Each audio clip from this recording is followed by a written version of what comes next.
It's another little interesting spin when you do something for 27 years. At the beginning, it's the owner of the brewery showing up and bringing their beer and talking about their beer with people. Yeah, I read some article. Sam Calagione talked to him about making a mushroom beer specifically for this. Really? Yeah, he used his chicory stout, and we sent him a giant thing of portobello powder from Phillips Mushrooms in Kennett. That's so cool. And they used it in the beer. How did that beer turn out?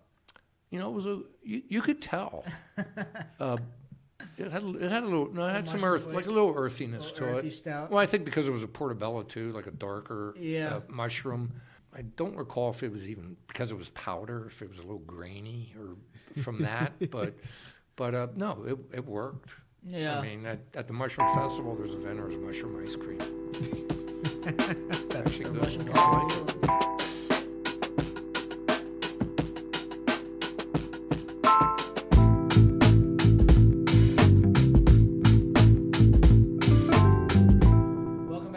Podcast. I'm your host, Richie Tevlin, joined as always by Evan Blum.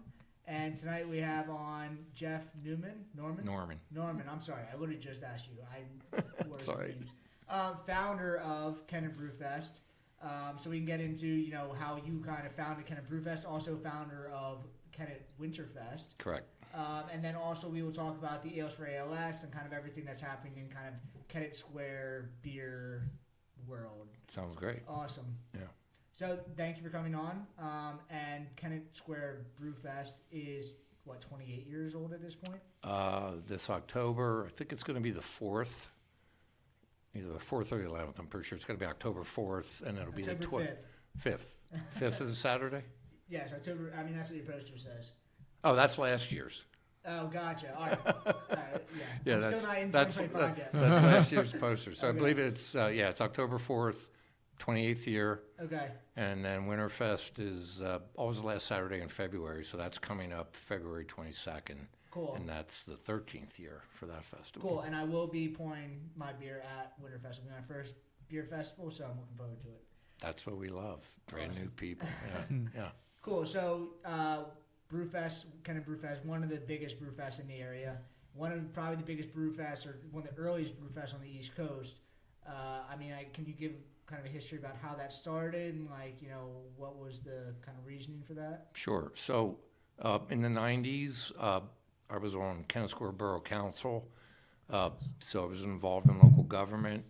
I got off of that and was one of the original board members of an organization called the Kennett Square Revitalization Task Force.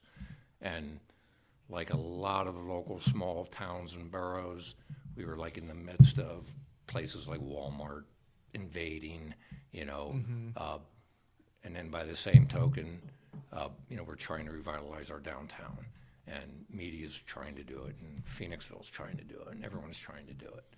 So, it became obvious, other than membership of the retailers and things, that we needed to find a way to fund the goal of that organization, which was mostly like an economic, business-driven engine type organization for the town. So we needed a way to try to raise some money. And throw a party. Kind of. And I had gone to several of the Stoudts great Eastern Invitational Beer Fests in Lancaster County, in Adamstown, at Stoudts Brewery. And probably the first beer fest in the whole area. I would guess, because I think I went to those in 1990. Wow. 91, 92, somewhere in that range. Yeah. And they did it a couple times a year. Smaller than what we are now, but it was around 25 breweries and like a buffet meal. And it was a single ticket to get in and unlimited tastings. And I just thought, that was such a good time and such a great model. Maybe we can do something like that. So that was our first approach. The good news was we already have established in Kennett Square, the mushroom capital of the world, the Mushroom Festival. Yep. So that's always the weekend after Labor Day, and we asked them if we could set up this new idea as part of it, because we knew there'd be a building crowd. So they said yes, miraculously.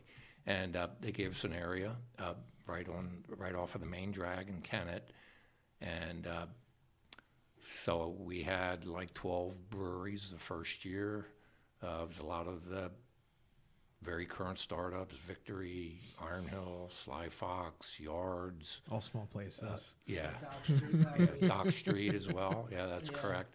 And then we sprinkled in, Stoudts, obviously. Yeah. And then we sprinkled in some imported beer because we just needed more volume of beer. So, and we didn't have a food component because there's 8 million vendors doing food at the Mushroom Festival. But we did treat it as a bought ticket to come in, unlimited tastings, and it didn't go that well. And for various reasons, no one knew what craft beer was, so that was an issue. Yeah. And it would have been better at the beginning to do like a tasting token because some people would have come in, but they were still pushing strollers around for the day and that kind of stuff, so they just weren't going to commit the time. So we had about 100 people maybe, so I was kind of discouraged. And I just told the organization, well, we'll do year 2, and if year 2's like year 1, there won't be a year 3. And now there's going to be a year 28, so it started to go better. Yeah, something worked out. Yeah. What changed in that year and that year? Well, so the following year, I still thought the format was the right thing to do, even though we were still at the Mushroom Festival, and we lowered the ticket price. Okay. Because I was like, we just got to get people in.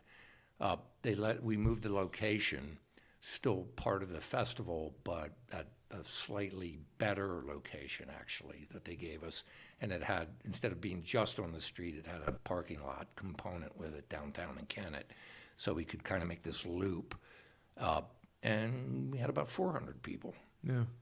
And we held it at that location on Broad Street with that parking lot for like at least 2 more years, and we were up to like 750 people. Oh, That's wow. a legitimate big event. Yeah. And I thought that'll probably be it, right? 700 people. That's pretty good. Make a decent amount of money. And our current location, which is on South Broad Street in Kennett Square, a much better location, actually. Maybe I should say why we're at that location. After like the 4th year, Mushroom Festival kicked us out. It was too much. Yeah, it was like you have too many people, the mix is what it is. Yeah. Maybe you should do this somewhere else at some other time. Yeah. Which was good. And that's how it got pushed from early September to early October. It was like, great, another opportunity to bring a lot of people into the borough of Kennett Square. Yeah, it's almost like, 1 month away from each other, you're bringing thousands of people now into Yeah. Kennett Square. Yeah. So where I thought that 750 would be great, it's been as high as 3,500 Wow. to almost, probably with everybody, with brewers and volunteers and everyone. We've certainly had 4,000 people on the Wow. site. It's smaller now, post-COVID, Yeah. sort of on purpose. Yeah. And for various other reasons, which I know why you guys are in the business you're in. Yeah. So So what? How many brewers are coming to these events now? So this past October, we had about 85. I've had 100 Okay. pre-COVID. So post-COVID, we've held somewhere in the 80 to 85 range, and for the Winterfest, we have about 60. But from an attendance standpoint, that event's probably about half size. Yeah. Again, on purpose. Definitely. Like I didn't want to mimic everything about the successful fest. I wanted to take all the best parts of a successful festival, but make it a little more intimate. So Definitely. So, So what? What has changed? Though, like have Beer Fest from 1998. How have they transitioned from is their food, the entertainment, like the samples, like what do you think has changed over the years? I mean, it's 28 years. I imagine some things have evolved. we pretty much follow the same drinking format. It's, Okay. I mean, it's a 2-ounce sample. Yeah. It's hard to And we set it at 2 because most people get 4. Yeah, I Yeah. mean, it's like a pour is a pour. It's hard Yeah. but I spend most of my day on the day when we have the festival, just telling brewers try to stay on 2 ounces. Yeah. For all Spread out the the load. various reasons, but also I can't have you run out in the middle of the event because Yeah. you're stuck. Yeah. You're not getting out. So, but yeah, so we evolved with music. For that first couple years, again, like I mentioned, your ticket, we had a vendor come in and you were fed. We got away from that, and now we have one sort of major food vendor that handles a large portion, and they have a big setup, and then we probably have about 10 food trucks Okay. now Cool. along with that, Cool. where everyone's on their own, and we have a music stage for the day, so we have a Different couple bands come acts. through. So yeah, and that's evolving too, just based on certain demographics and things. So we're probably going to change that up a little bit. I'm very interested in what you guys do because I think everyone across the spectrum of festivals, breweries themselves, I mean, we're all starting to see a bit of the crunch Yeah. of what's going on. So, yeah, we have various vendors. Some are Are they all beer local? related products. Hot sauce guy. Is it all local, Kennett? Local, probably local tri-state, Local-ish, okay. but not all local to Kennett. If you are a Kennett vendor and you want to be at our event, I better be careful what I say. I think we waive the vendor fee for an actual borough business Okay. that wants to, and then the other vendors pay a fee Got it. to attend. The biggest change to the formula was about year 7 when we introduced our connoisseur session. So, sort of chugging along for 6 years, and I was just like, I think it needs something. Like something has to happen.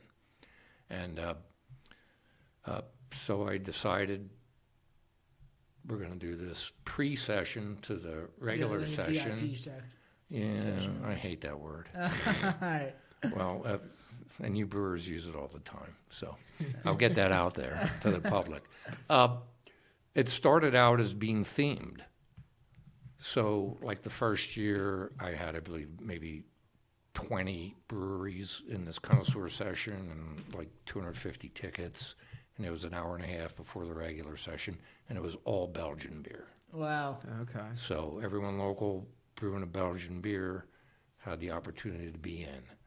And it was all breweries. Like I wasn't substituting in, anything from Monks or anything like that, Yeah. or Duval or whatever. It was legitimately People are making local brewers that. are making. Then, and one year we never did a whole thing, but some of the brewers started asking me, and like we got some Firkins introduced.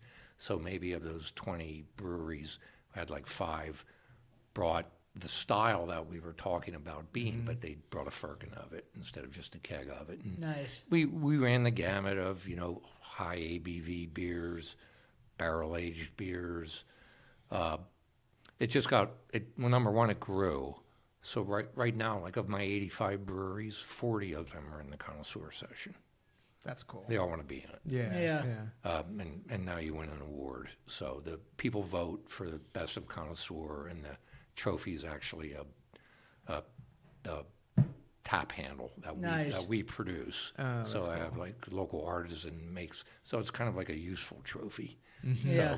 So yeah, it's pretty cool. So whoever wins it, when they come back the next year, they're all pulling that thing. They bring their tap handle along. Nice. So it's cool. And it just got too hard to keep it as a theme. So right now, I just have to have a specialty beer. Okay. And the reason I hate VIP is because it started getting mimicked, which is a nice form of flattery, right? At other festivals. But what it really was is you got in an hour early. Yeah. You just so pay that twice as much money. so that you could taste beers first Yeah. and not stand in line. So there was nothing really special about it other than an early attendance. But that got labeled by everyone as their VIP ticket. Yeah. So I'm not a VIP ticket. I'm a connoisseur ticket. So Yeah. that's It's different than that. it's different. It's definitely different. And that, to this day, though, that's one part of the beer fest industry, or at least my part of it, Yep. that sells out in like a day. Yeah. Yeah. So it's like 450 tickets. Wow. Do you know? Have you told like what this year's specialty style is going to be? No, we don't do styles anymore. I just say you have to give me a one-off beer. Gotcha. Or something that's a brand new release. Bring your special beer. It could be everyone a brand new release beer, that no one's had, and brewers have been really cool to me. They're like, this beer is going to come out on Monday, but we're going to serve it Saturday, at your event. So Nice. stuff like that Get happens. a pre-taste. So it's really it's that part of it's been good, and we'll continue to do that. So that in the winter, I know I kind of like that. So in the winter, because there's a lot less brewers, we do what we call a DEF CON tasting, which is kind of a play on DEF CON 1, like we call it beard preparedness. Yeah. Like nuclear war, but Yeah. but with beer. So whoever wins the connoisseur in the fall gets to be an exclusive brewer in the DEF CON tent, which is heated. and we do provide lunch, and that's like 100 tickets. That's it. Yeah. And the brewers have been phenomenal. I mean, they bring like 6 beers to it, and just really cool stuff. And Yeah, everyone gets to try it. Like you get to be yeah, the yeah, bowl. yeah. So everyone gets a little taste of that, and so that's kind of like the mini connoisseur to the Winterfest, like the connoisseur is to the Brewfest. Nice. So it's another little sort of perk. And you set this up because you were trying to raise money. For now, it's Kennett Collective, right? Kennett Collaborative, that's Kennett correct. Yeah, Collaborative. it's all a 501c3 nonprofit, and it was from day one. And you are a part of that, but was it you were basically you were the individual that was like kind of driving or leading the Brewfest portion of that? Yeah, I mean, I'm 100% a volunteer for Okay. these 2 events, so I'm not an employee of Kennett Collaborative. Yeah. They do have employees, and these 2 events really handle almost 50% of the budget of Kennett Collaborative, so they're very important. And you guys have raised what I've saw on hundreds of thousands of dollars over the years for this. I'm not really supposed to say, but Okay. it has 2 commas. Okay. Yeah. Nice. I will say, in like the best years pre-COVID, just the Brewfest would probably net $135,000. Wow. That's amazing. And I mean, Kennett So- is a beautiful small little town, and you guys have like you said, like you guys Yeah, set I this mean, up to like keep it that way. yeah, this works for it. I mean, the money that comes from this helps pay for the whole Christmas setup downtown, That's amazing. Memorial Day parade. We have a farmers market that we help fund. There's a beautification group in downtown Kennett Square with, we have giant planters, and there's just always flowers blooming and stuff in town, and so we do that. But the organization also has a business packet for new businesses to help them navigate the borough government and what they have to do. We've had some facade grants. When a certain building might have been like, they really not like major construction things, but repainting and doing Yeah. a couple repairs, maybe a new entry door, that kind of stuff. So we provide some monies for new businesses to do that sort of thing as well. So Nice. That's so cool. What made you like think beer back then, like to do the festival, or I liked beer. you like beer? That's what I was kind of going for. Was there any breweries? Yeah. Were there I any mean, breweries- I was drinking craft beer. Yeah.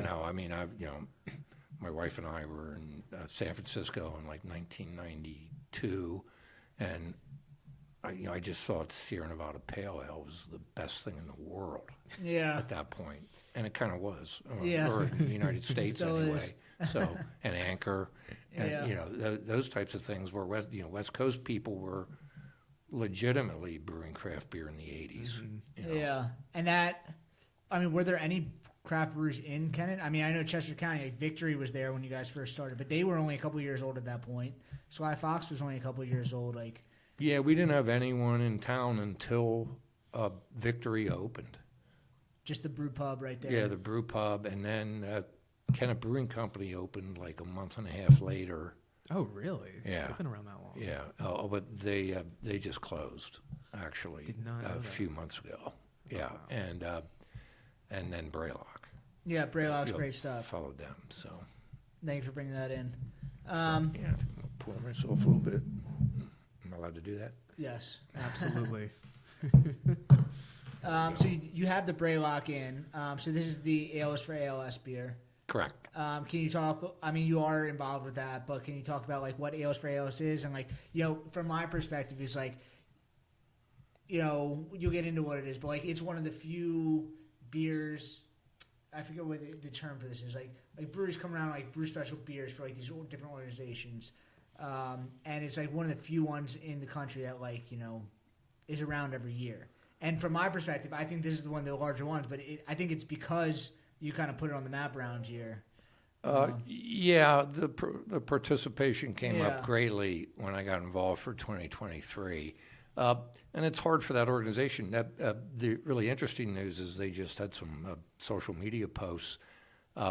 There is a brewery doing an Ales for ALS beer in all 50 states in 2024. Wow, that's cool. And that was not the case. So, and I don't really have any involvement other than the sort of the Mid-Atlantic or tri-state area. But I got involved because my sister was diagnosed with ALS in 2020.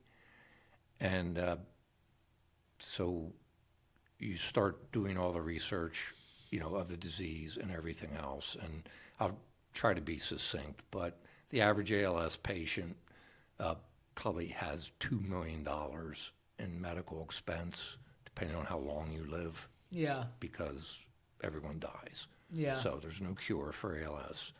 But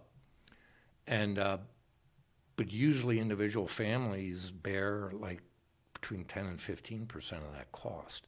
So a step back from getting involved with this, I'm sure you guys remember the Ice Bucket Challenge Yeah. for ALS. Yep. So I wanted to do something directly for my sister. So in the summer, basically, of 2020, my wife was my videographer. Hi, Lori. You can edit if you need to. And I went around to local breweries who agreed to do it and let them pour beer over my head. That's fun. Their beer. Yeah. And unlike the Ice Bucket Challenge, where I would have asked both of you guys to donate money and do it, and then you would have three friends, that almost like a pyramid effect. Yeah. I knew something like that wouldn't work, so we set up a GoFundMe page, and I just told people, if you like the videos, you think they're funny, whatever it is, you can go to my sister's GoFundMe page, and if you're so inclined, you can make a donation. If you like beer, you know, whatever drives you. And we raised about $50,000 Wow. directly for my sisters and her family. Wow. That's great. So right before she passed, she just told me that she hoped I would continue somehow to help people the way I tried to help her. Yeah. And fortuitously, like at the exact same time almost, the owners of Brew Gentlemen told me about Ales for ALS, and that they'd been doing a beer for a couple years. So I contacted Ales for ALS and got involved. And for a little bit more background to that, so what happens in this program, and you know who they are, Richie, Yeah. Yakima Chief, hops in Washington State. There are two types of ALS, familial, which there's a gene connection, and then what they just call sporadic or circumstantial. No one knows why you get ALS. Like that was my sister, and that's like 95%. So the gene component's small, but they have like 8 family members with ALS, or 8 total in their Yeah. across their total family, and so they do a special hop blend every year, and they donate it. Yeah, it's So- them and like Lorraine Farms or something. I think so. Yeah. Yeah. So anyone who wants to be involved with Ales for ALS will get free hops and get as much as you want. Yeah, every brewery should do it. I mean, you're getting the free, the most expensive part of the recipe. You're getting it for free, and then you have to donate $1 per beer. It's like it's a great deal for everybody. Like everybody wins in this. I don't know. Yeah, absolutely. I think so. My initial involvement was early in 23. Yeah. And I think the brewers thought like I needed the beer right away from them. Yeah. And they were just like, that's impossible. Yeah. And I was like, you can brew it any time in your brewing schedule. Yeah. So if you want to brew this beer, and Yakima will hold your hops, refrigerated Yeah. for you. They'll send them to you when you Whenever make you the need 'em. contact and need them. So Yeah. so I've had a bunch now, or try to schedule to have the beer ready for Brewfest in October. But we've had some that are ready to drink as early as February. They jump right on it right away. No, and it's great hops. So Yeah, it's always it's a blend of like, I think this past year was 5, the year before was 7, and I actually have the 2025 hop blend, but I've been told don't release it to anybody yet, so because they haven't even released Yeah. it. I'm no chemist and I don't really understand the process. I just run beer festivals, but when it comes out, it's like 4 of the 7 hops have a number. They don't have a name yet. Yeah. They're like experimental. But those So, are good ones. They're gonna get named eventually. But I think it's cool. Like places like I don't know how Braylock does it specifically, but like if you just like treat it like almost like a single hop IPA, where you just like brew the same beer, and then every year you're just using the same new blend every year, then you kind of get this like fresh new hop that they're Yeah, and the creativity is amazing. I mean, Yeah. Richie, you might get it, and you might say you need 22 pounds. That seems 11 pounds is the Yeah. magic hop number. I Yeah. learned that. And you might use 20% of it in the boil. And Yeah. you might use the whole 80 to dry hop it. Yeah. Or, I mean, it's all over the place. Some brewers have added other hops to it Yep. just because they thought it would do something interesting. I mean, they tested, the hop blend, looked at it, did all the math they have to do about it, and said, well, we're going to add a little bit of this, mosaic to it or something Yeah. to round it out, or whatever. So I got involved, and in 2022, between Delaware, New Jersey, and Pennsylvania, there were 6 breweries doing Ales for ALS. So I contacted the head of Ales for ALS, and I'm like, you don't know me, I gave him the story of my sister, and I said, and then I told him about my beer festivals, and I said, I think I can help you. And he's like, cool. So, and we become good friends, actually. But, so I said, we can do better than this. So I started contacting everybody, and they knew about my sister, and we got that number from 6 to like 34 in 2023. In 2024, it's holding around the same. Some people have dropped out of it and are going to come back in 2025 just because they like, for a major fundraiser, they just said, we're going to do something different this year and then we'll get back in or whatever. So, so we're in sort of the mid-30s right now. I'd really like to get to 50. I'm sure Space Cadet will be in as soon as Definitely. they can gear up in size. No, it will be. You say free hops, I'm in. But I mean, that's the selling point. Absolutely. Yeah. At Wazak Inc., they keep your water clean, safe, and flowing at its best. From local breweries to busy distilleries, they're proud to serve over 20 spots across New Jersey, New York, and PA with top-tier water treatment that's affordable and built to last. Wazak know that every brewery has unique needs, so they tailor boiler treatment plans that keep equipment running smoothly and efficiently. And for them, it's not just about water. It's about delivering safety, satisfaction, and reliability to every client. So ready to elevate your water quality? Connect with Wazak Inc. today and let them get your system to its peak performance. When did it start? Like, You know, that's a really great question, and I don't know the answer of what the first year of. But I knew when in 2022, when I talked to Brew Gentlemen, that they had been making they're the ones are they in Pittsburgh? Braddock, yeah, just Okay. outside of Pittsburgh. Okay. If they were doing it already for like 3 years, Okay. and I don't know if they didn't tell me if they got in on the inception of when it was started. But it's international. I got a brewery in St. Croix to do it. Leatherback, their name is. Their head brewer worked at Sly Fox.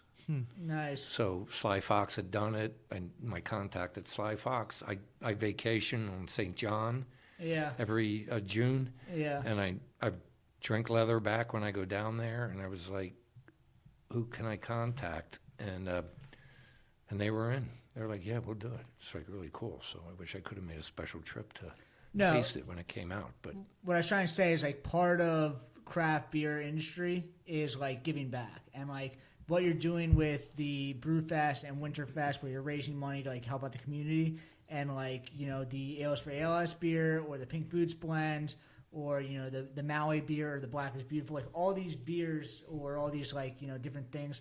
I know the log jamming, they raise money, like all that money is donated. It seems that like part of craft beer is the community of craft beer. I mean, giving back. I'm immersed in it deeply because of the festivals and, because of Ales for ALS. But there really is, I'm not blowing smoke to anybody. There really is not a group of people that are more generous, kind, and philanthropic than craft brewing. It's crazy. I mean, There's they embraced brewers that me are- doing this. They didn't have to. I mean, Yeah. it's like, oh, someone asks me for this all the time and all the time and all the time. But, my backstory kind of helped, Yeah. with my sister. But everyone really jumped on board. And when I was doing the videos, I mean, everyone was like, yeah, come do it. Just schedule it. And Yeah. someone on the staff was more than happy to pour beer over my head. So it's kind of funny. Yeah, it's kind of funny. It was funny. But anyway. Yeah, I think it's like a kind of a great opportunity. Like, you guys are raising money for Kennett Square, but also just like you said, you're bringing thousands of people there. Now, Yeah, one of our Should be policies is you can re-enter. So, and it's been that way since day one. So as long as you have your mug,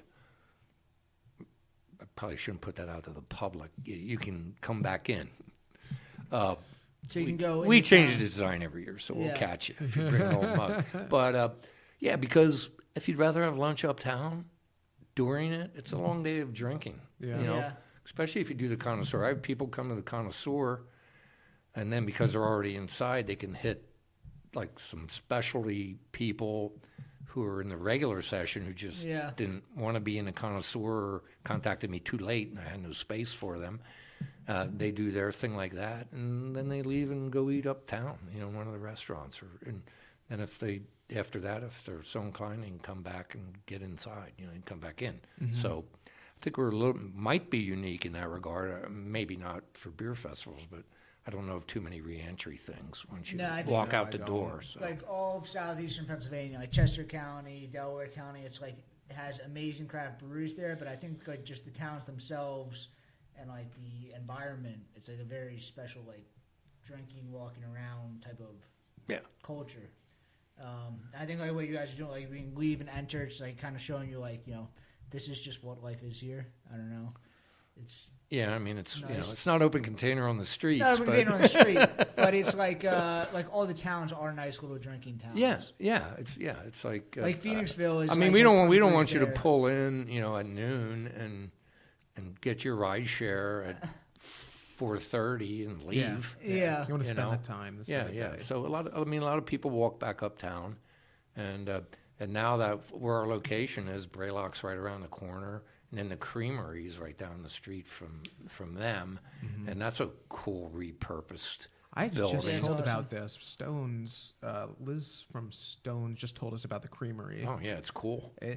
Beer garden, like, and I know it's very specifically they're doing a lot of things that are trying to attract like a younger audience to their space. Yes. So that's something that's like just needed in this space, and like really cool to hear that other people are Yeah, going it's about that. it's and it's a refurbishment of an actual milk creamery from the 1910 to 20s or whatever, something like that.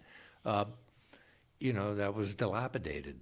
So it's it's like win-win all the way around. And so between like Braylock and the creamery on that street, that whole area, even though it's not right downtown, is there's a revitalization thing going on there. There's a small distillery there. There's a tea and coffee shop down there too. And because of that sort of explosion of enterprise along Birch Street,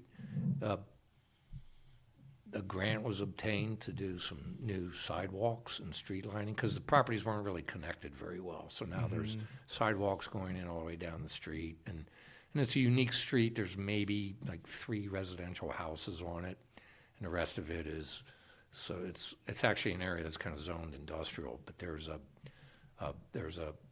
old 2-story hotel on the corner that was just refurbished called it's like an art hotel. So artists from Philadelphia to Lancaster, it's only 14 rooms. They all got a room, That's cool. and they decorated painted it however they wanted to, Oh, whatever that's they very wanted cool. to do in the room. Yeah.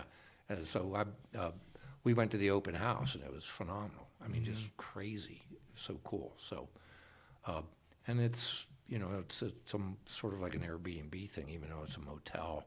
You get a code and whatever. There's not even an office there. So so it's pretty cool too. So that sort of anchors one end, and the creamery anchors the other end, and there's sort of a lot of interesting things starting to happen in between. So and it's another segment of town, which I think is good. I mean, I think it's good to sort of it's walkable, so Yeah. you could spend part of your time completely downtown on State Street, and then walk down to Birch Street in this area. So Yeah. so So the breweries that are at this place, or at the Brewfest, is it all Pennsylvania local breweries?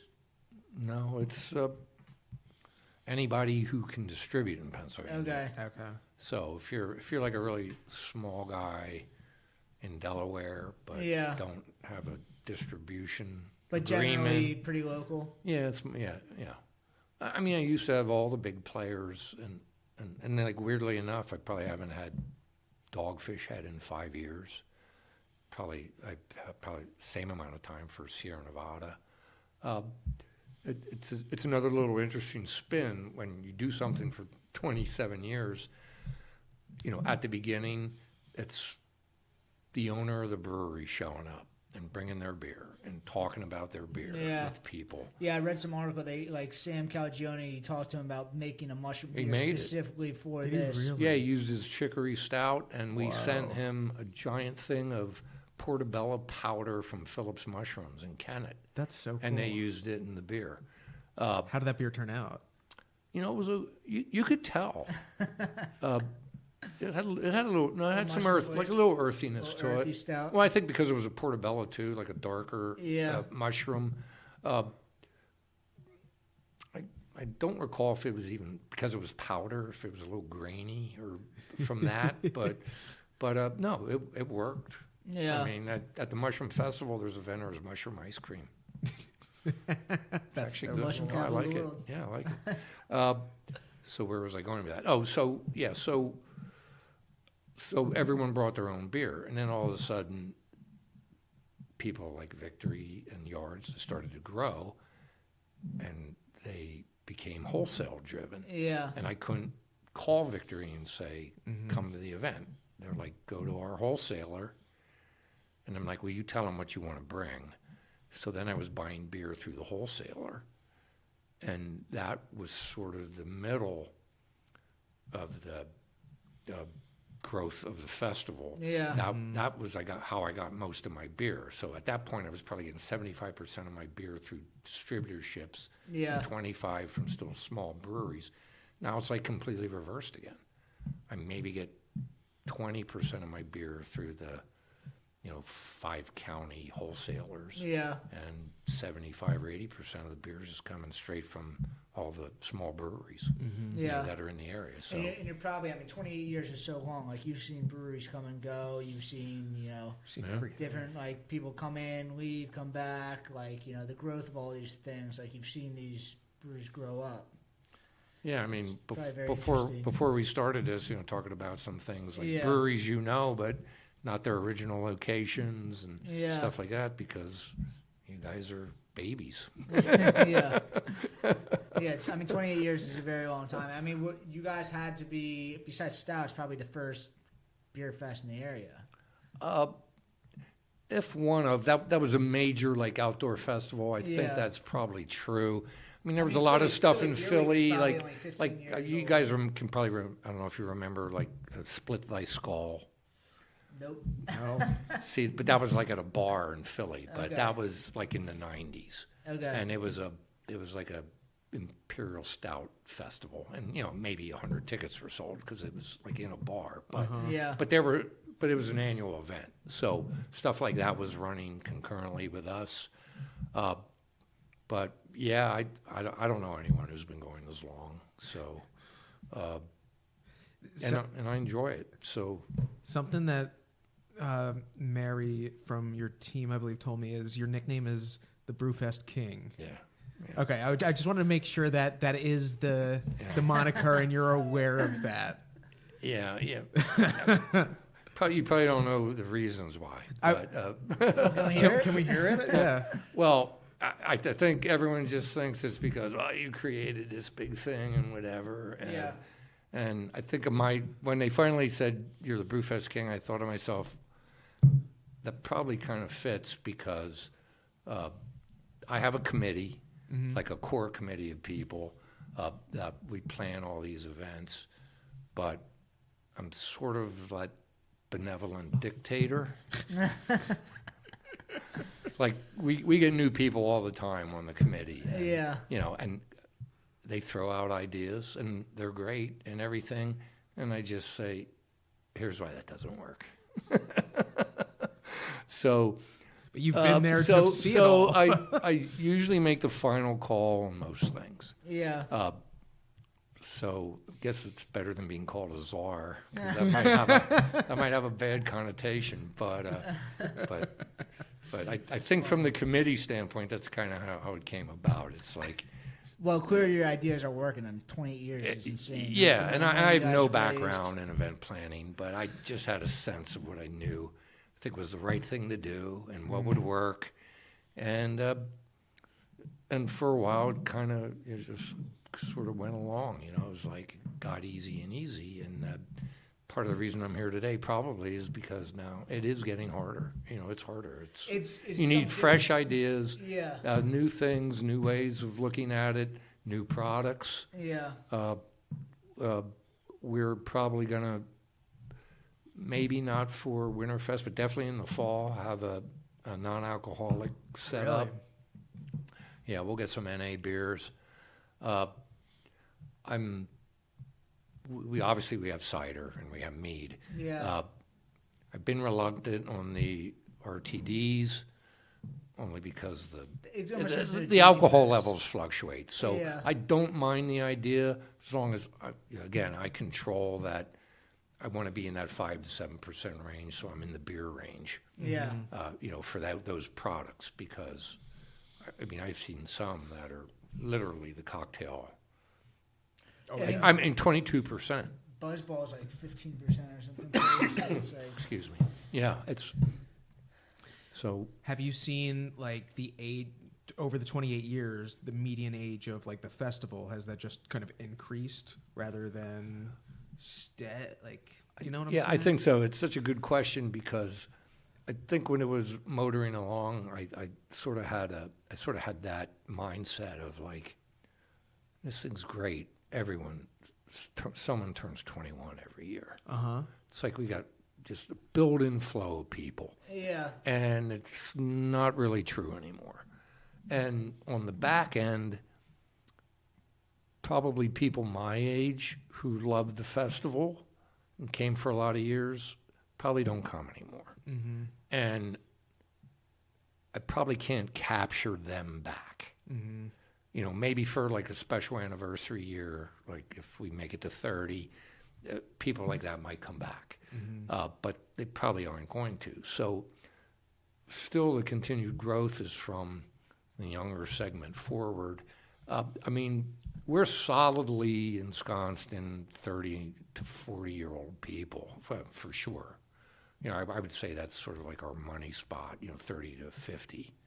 I mean, when you guys first started, like the growth of craft beer at that point, like people like Sam and Bill and Ron were like still coming out to these events, and like, their stories were like you were going out to bars and you were teaching people what craft beer was and why they should be drinking it. Yeah. And then when you're in those middle years where it's just plugging along, like you've now convinced the general populace of the United States to like drink craft beer. But maybe like you've lost that drive to like, capture that new craft drinker where you're just still relying on that drinker that's now 25, that you have for the next 20 years. But then once they start to age out, now you got to focus back on the younger generation. And like, if we took our eyes off, Gen Z. And they have completely, you guys know it, obviously. They have completely different reasons for why, not even just what they drink, but why they drink it. Exactly. It's not like you should drink craft beer. It's like, it's less about the flavor now. And now it's more about like the story or the experience. It's not because for craft, it was like this is what beer can be. Exactly. Like you just can't And keep now everyone popping. knows that now, BMC. Yeah. That flavorless whatever you want to say. Yeah. And that was the growth. I mean, that was the early growth. But now it's it's different. And Alan was just on here right before, and something that resonates with me a lot. So like people probably know this, but like I'm 26 years old. I'm in Gen Z. I'm at like the beginning of it. But Alan's saying like, oh, I've tried 2,800 different beers. It's 2,800 different beers, and to me that's like the exciting thing. It's look at all these different types of beers you can try and can experience. Right. And I think that's it. And it all becomes the experience part of it. And while the beer is, for some people, the beer is amazing, like it feels like for me, and at least for people I know, it's the experience behind the beer, or maybe even the brewery or whatever. Like it's the experience. I think beer fests were in the last 5-10 years starting to die. I don't see die off is not the right term, but they're starting to slow down. But I think they are almost starting to pick up a little bit. I think Gen Z is very much an experience-based generation, and they like stuff like this where it's like an all-day. You're going there, and it's different than your normal, just bar experience. I'm a beer festival. I'm not a music festival. Yeah. But I think it's a component that we haven't paid maybe close enough attention to. Yeah. Just who it is that's playing for the day and what's the crowd and what do we think. It's the same thing with bars too. You can't just have the beer now. You have to have the whole hospitality experience. Yeah, I agree. So it's interesting. But you were talking about festivals. I mean, there's some pretty major players locally that just have folded up. Yeah. I don't want to name them, but you probably know who they are. Oh, Philly Beer Week. I mean, we had them on a couple months ago, and it was like, they basically said it was just like it just kind of died away. Like the leadership left, and then like kind of like the outside breweries stopped showing up, and like if you're not doing the right things, like if they don't have somebody like you that's like kind of making sure all the right things happen every year, and then like it starts to fall off, then like who's there to come save it? But it's nice that there's. I'm thinking about getting a T-shirt made that says what my group says to me all the time: "Don't get hit by a bus." Words to live by. I'm like, yeah, that would be bad for more reasons than the Kennett Brewfest. But, yeah. So yeah, it's so it's a thing, and I think post-COVID is had an effect. Definitely. And, if you don't mind, I'd love to talk about that a little bit. Sure. Yeah. COVID, because we didn't stop, so we didn't have 3,000 people come, but I knew the importance of the event from a Social aspect. fiduciary standpoint. Sure. And everyone canceled. Like, everything was being canceled, and the only beer thing I was seeing was so we had the Winterfest in 2020, and then literally 2 weeks later, March 10th or 14th, Yeah. the world shut down. So that fall, I said to the organization, I have an idea. I think we'll do something. The only thing I'm really seeing about beer is, you can join this thing. There's going to be 25 people on Zoom, and we're going to sit around and talk about a 6-pack that we send you. And I thought, that's pretty boring. So I hope you didn't do that. But, so I said, I've been in this, 20 years at this point, or 22 years. So I said, we're going to make a case of beer, and we're going to make people come to the Brewfest to pick it up. And then they're going to go home, and they're going to have a party in their yard, backyard Brewfest, Like we a called mixed it. 24-pack? Yeah, so, Love that. and you can guarantee yourself that you're going to be doing it with people who are safe, Yeah. and aren't sick or whatever. So I said, we'll sell 500 cases, and we'll make some money. So I threw it out to the breweries, and I had 24 breweries in like an hour. Yeah. And I said, so I called Kennett Collaborative, the executive director. I said, I think we can do 2 cases.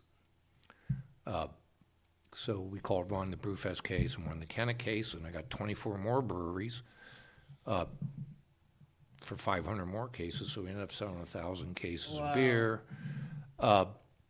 And we had a setup on the site. You could buy we could buy 2 of each. That was the max that you were allowed to buy. But people drove in, and they showed us their ticket, and we had 2 colors for each case, so we just put it under their windshield, and they drove around a queue, and they came to the end, and we had the one on one side, one on the other. Nice. Like, pop your trunk, boom, in and out of the site in like less than 5 minutes. That's It was cool. like great. That's so cool. Actually. And we made so much. The We didn't make ultimate so much money, but we made a lot of money, and we actually did it again then for winter. And probably almost made as much as we would make on that regular fest, Wow. having the festival. Wow. And it was more of a logistic nightmare because we had to create the cases. So we were out. Did you make custom do you cases? know Waywood Beverage in Kennett? Yeah. Waywood. So they're my best volunteer, to be quite honest. I mean, they're just phenomenal. One of the best beer distributors in the whole. Yeah, the way they tri-state area. deliver stuff for us and whatever. So all that beer was delivered there, and Jeff Williamson and we set up this like assembly line we were going to do, and we got all of our volunteers, and we had like a party, and it was like you grabbed a case, snap, snap, snap, snap. You created your 24, put it down, and then that other group of people re-snapped the tops on them, and we just put them all together. We put all the cases together like that, and it was. It's probably my proudest moment of the 28 years, because it was just like I mean, you got it's like everyone else is just like, oh man, we just lost all this revenue. And it's just like, Yeah. we're not going to lose revenue. I mean, we're going to lose some revenue, but we're not. Yeah, we're not just. There's got to be something we could do, and I could have never done that without the help of 48 breweries, obviously. Definitely. What a creative way through COVID to figure that out. Yeah, I mean, and people, we got photos, videos from people with a fire going in their yard, and all the beers lined up on their picnic table, and cheers, and it was so cool. It was like really cool. Yeah, it was really cool. So when I send my information out to brewers, I always add in. Now, no one really picks up on it, but I'm like, this is the 28th consecutive year, because there were no breaks. Yeah, there's not So- many people that can say. People probably put that they just say that because like, oh well, everyone took off during 2020. Yeah, So, yeah. No. We did Not not. everybody. We did not. And it was a lot of work, but it was so popular that then when we finally got back outside, I probably got 25 or 30 emails that said, "Can you guys do both?" Yep. And I'm like, "What do you think I do for a living?"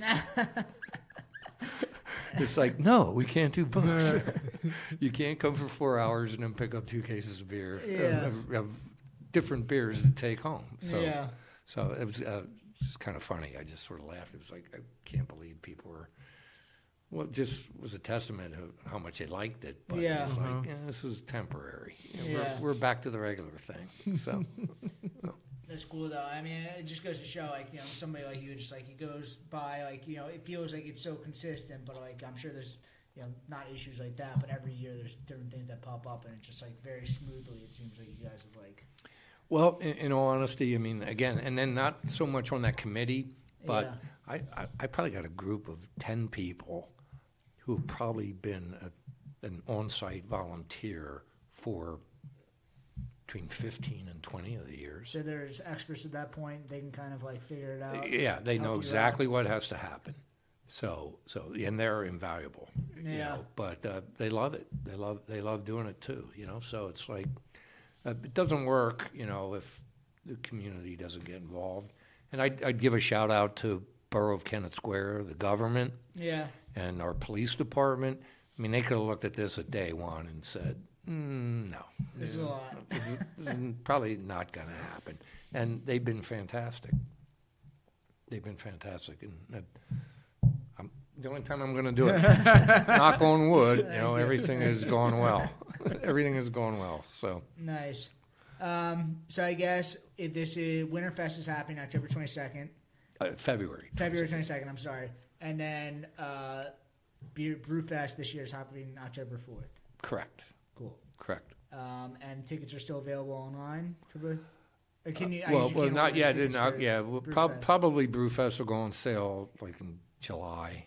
But Winterfest. Is, Winterfest have been on sale. Yeah. That little DEF CON sold out really fast, but there are regular session tickets available. Yeah. Nice. Well, So- I'm very excited to come to it. And this Oh, is you'll Space love it. Cadet's first Yeah, pour. you'll My find- first That's pour. cool. It's gonna be That's exciting. cool. You know, like there's a lot of beer fests. Like what you're saying, like a lot of people like just aren't there anymore. And I was very hesitant to like kind of like.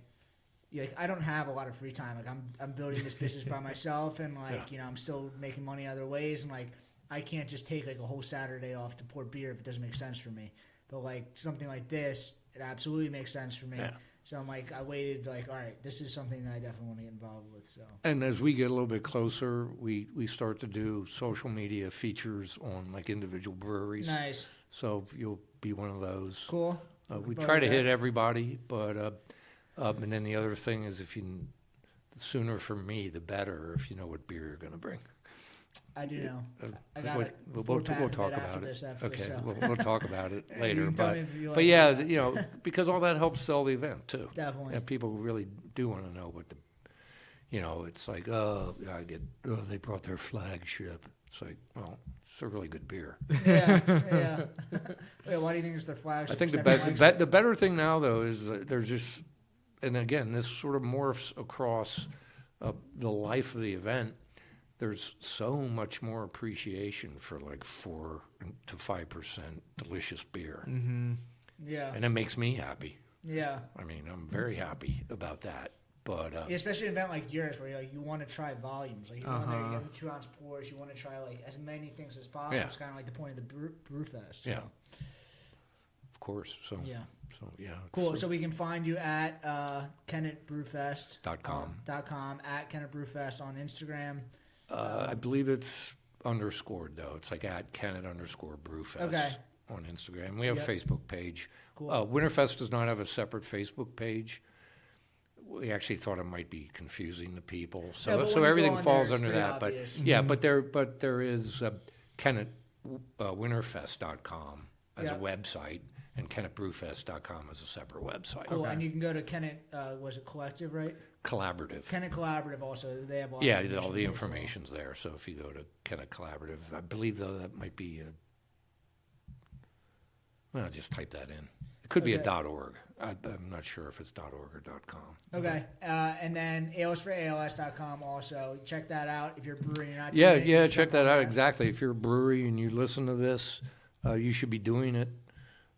It's really easy to do. Free hops, great cause. I appreciate it. Get on it. And you'll get a lot of play from us too. So I mean, everyone who does this, we do posts across our festival social media about you being in Ales for ALS. Cool. So the organization was nice enough. Again, benevolent dictator. I kind of insisted King. we have to be able to post these things about Yeah. Ales for ALS on the site. And I'm like, of course, Yeah. of course. So yeah, so that's all keeping me busy. Nice. Well, I'm very excited next couple weeks. But Jeff, thank you for coming on. You know. Taking some time, and you can follow us at the Brewed Out Podcast. Make sure you subscribe on YouTube.